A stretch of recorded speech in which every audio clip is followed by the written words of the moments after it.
Amazing artifacts unearthed by accident. Hey everyone, it's Alexa and welcome back to another video. From the skeleton of King Richard III to the Dead Sea Scrolls, here are 12 amazing artifacts unearthed by accident. But before we get into today's video, make sure that you're subscribed and ring the bell so that you never miss any of our upcoming videos.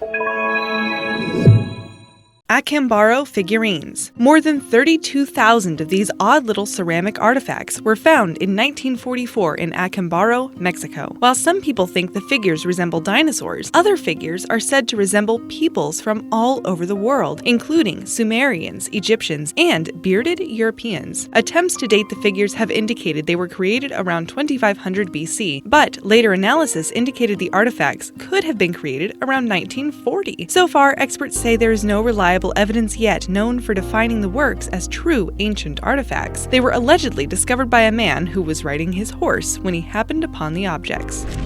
The London Hammer. This controversial implement wasn't created or found in London, England. It was allegedly found in London, Texas. As for when it might have been created, that takes some explanation. It was found in the 1930s while a husband and wife were walking alongside of a creek. The man noticed the object and took it back home. It appeared to be a piece of rock with some wood embedded into it, but when the rock was broken apart, a hammer was revealed. Measuring about 6 inches long, the object was too small to be used for heavy work. It has been noted that the hammer appears to have been crafted in the 1800s, but the rock surrounding it has been estimated to be some 400 million years old. Carbon dating has given results that are inconclusive. So, what's the explanation?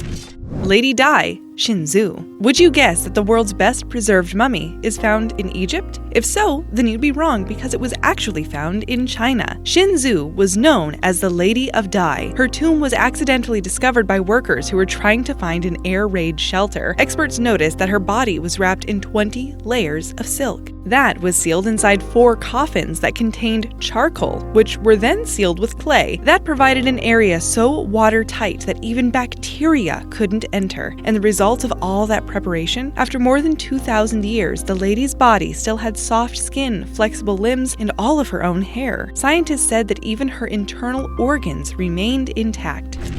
The Hypogeum. That word translates as underground, so it's a good name for this subterranean Neolithic structure found in Malta. Dating to about 3300 BC, archaeologists say it was probably used as a sanctuary or a necropolis. That's based on the discovery of more than 7,000 human remains that have been unearthed here. It may have remained undiscovered if not for an accident that happened in the early 20th century. Workers broke through the structure's roof while they were cutting cisterns for a new housing development. After trying to hide their mistake, the temple was later found and excavations there began around 1903. Experts say it was created entirely underground and has 3 levels of interconnected chambers. Today, it's one of Malta's most popular tourist attractions.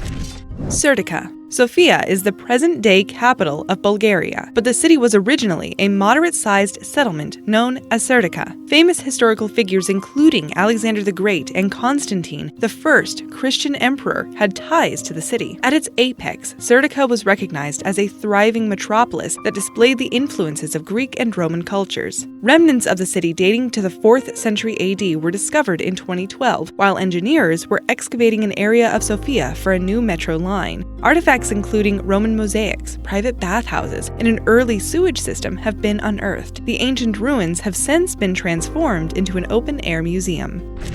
The Dike's Spheres. These stone spheres can measure more than 6.5 feet in diameter, weigh about 30,000 pounds, and are sculpted from gabbro, which is a rock similar to basalt. Over 300 of these stone spheres have been discovered in Costa Rica, where they're thought to have been made by a long-lost civilization. Although it's impossible to exactly date them, the spheres are thought to have been constructed sometime between 1500 and 500 BC. Their exact purpose remains unknown. One theory suggests the spheres were used to line the walkways to the houses of chiefs. They were discovered in the 1930s while jungle was being cleared by workers on a banana plantation.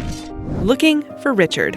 Richard III had a relatively short reign when he was killed in battle in 1485. His corpse was transported and later buried without ceremony at Greyfriars Priory Church in Leicester. After that, Richard's unmarked tomb was lost. It wasn't found until centuries later. In 2012, his remains were located in a car parking lot in Leicester where the Greyfriars Church once stood. After the remains underwent a DNA analysis, it was confirmed that the skeleton was indeed that of Richard III. In 2015, the royal remains were reburied at Leicester Cathedral, this time with plenty of ceremony.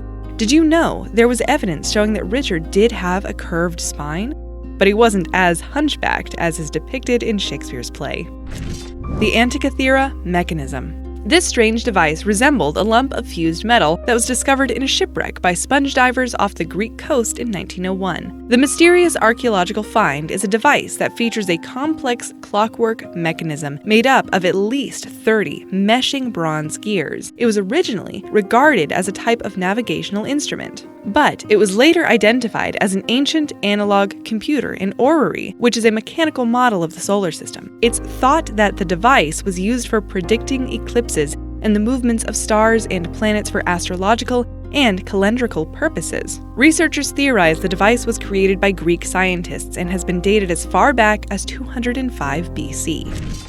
Herculaneum. You already know that Mount Vesuvius erupted and destroyed the city of Pompeii. The story is legendary, and the city's remains are one of Italy's biggest tourist attractions. Not so well known is the other location that was destroyed by Vesuvius on that same day in 79 AD. Herculaneum was a Roman town that was blasted by scorching lava and volcanic gas, which carbonized everything there. As a result, the area was remarkably well preserved over the ages. It was discovered in 1709 when a farmer uncovered some elaborate statues while he was digging a well. They indicated the presence of the city's theater, which had been laying there undisturbed for a millennium. Major excavation of the site began in 1738, but enthusiasm waned after the ruins of Pompeii were discovered nearby. The city remained semi-buried until 1927, when 15 acres of the site were excavated. Further efforts led to the restoration of Roman houses and other artifacts. Even with conservation measures in place today, much of the site is still unexcavated. Lascaux Caves. This location in southwestern France is sometimes called the Sistine Chapel of prehistoric art. Nearly 6,000 ancient works of art can be found in this cave that date back an estimated 17,000 years to the Upper Paleolithic. The entrance was found in 1940 by a teenager when his dog fell into the hole. Along with 3 of his friends, the quartet accessed the cave down a shaft that measured about 49 feet deep. There they found the rock walls covered with ancient drawings and paintings that depicted animals. By 1948, the caves were opened to the public before being closed in 1963 to preserve the artwork from contamination. A duplicate cave that contains artwork replicated from the original Great Hall of the Bulls was created nearby in 1983. Rosetta Stone. Archaeologists say that this legendary chunk of igneous rock was carved around 196 BC during the reign of King Ptolemy V. In fact, all 3 scripts found on the stone describe a decree that was issued on the king's behalf and lists a number of his good deeds. With a height of nearly 4 feet and weighing some 1,600 pounds, it was originally displayed in a temple. It was moved around Egypt over the ages and at one point served as building material in a fort near the city of Rosetta. The stone was rediscovered at that fort by a French soldier during Napoleon's campaign in 1799. After being taken to France, it took 20 years until the scripts were transliterated. That led to a watershed of knowledge, including the deciphering of hieroglyphics and a greater understanding of ancient Egyptian culture. Today, it is the most visited artifact at the British Museum in London.